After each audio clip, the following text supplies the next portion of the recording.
Welcome my YouTube channel. अस्सलाम वालेकुम दोस्तों। क्या हमारी दुआओं में इतनी ताकत है कि हमारी तकदीर को बेहतर कर दे? क्या आपने कभी ऐसा महसूस किया है कि आप सब कोशिश कर रहे हैं मगर बेकार जा रहा है? क्या आपने कभी ये सोचा है कि हमारी तकदीर पहले से तो कायम नहीं, तो फिर हम कोशिश ही क्यों करें? या फिर तकदीर को हम दुआओं और नेक अमल से बदल सकते हैं? ये सवाल हर मोमिन के दिल में आता है, और जब हालात खराब होते हैं तो लगता है शायद पहले से सब लिखा हुआ है, हम कुछ नहीं कर सकते। लेकिन इस्लाम में तकदीर एक ऐसा मौजू है जो अल्लाह ताला के इल्म और कुदरत से जुड़ा हुआ है।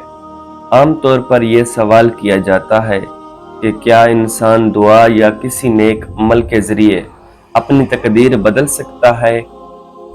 इसका जवाब कुरान और हदीस की रोशनी में मिस्बत है कि बास औकात दुआ और अमाल की बरकत से तकदीर में तब्दीली आ सकती है, लेकिन यह तब्दीली भी अल्लाह के अज़ान से होती है।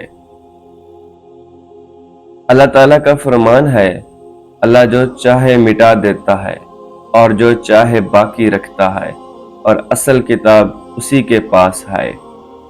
ये आयत वाज़ेह करती है कि अल्लाह ताला बाज़ चीज़ों को तब्दील कर सकता है जिनमें तकदीर भी शामिल हो सकती है। कुरान में अल्लाह ताला फरमाता है, और तुम्हारे रब ने कहा मुझसे दुआ करो मैं कबूल करूँगा। ये आयत साबित करती है कि दुआ मांगने से इंसान के हालात में बेहतरी आ सकती है, क्योंकि अल्लाह ताला ने खुद दुआ कबूल करने का वादा फरमाया है। हज़रत यूनुस अलैहिस्सलाम को अल्लाह ताला ने एक बड़ी मछली के पेट में डाल दिया था। अगर वो अल्लाह से दुआ न करते तो वो हमेशा के लिए वहां रह जाते। कुरान में है, अगर वो तस्बीह करने वालों में से न होते तो वो क़यामत तक उसके पीठ में ही रहते। ये वाक़या साबित करता है कि दुआ और जिक्र से अल्लाह की तरफ से आने वाली आज़माइश टल सकती है। रसूल सल्लल्लाहु अलैहि वसल्लम ने फरमाया, तकदीर को कुछ नहीं बदल सकता सिवाय दुआ के। ये हदीस साफ बताती है कि दुआ करने से तकदीर में तब्दीली आ सकती है। रसूलुल्लाह सल्लल्लाहु अलैहि वसल्लम ने फरमाया, दुआ उस मुसीबत के लिए भी नफ़ामंद है जो आ चुकी है, और उसके लिए भी जो अभी नाज़िल नहीं हुई। बस ऐ अल्लाह के बंदो, दुआ को लाजिम पकड़ो।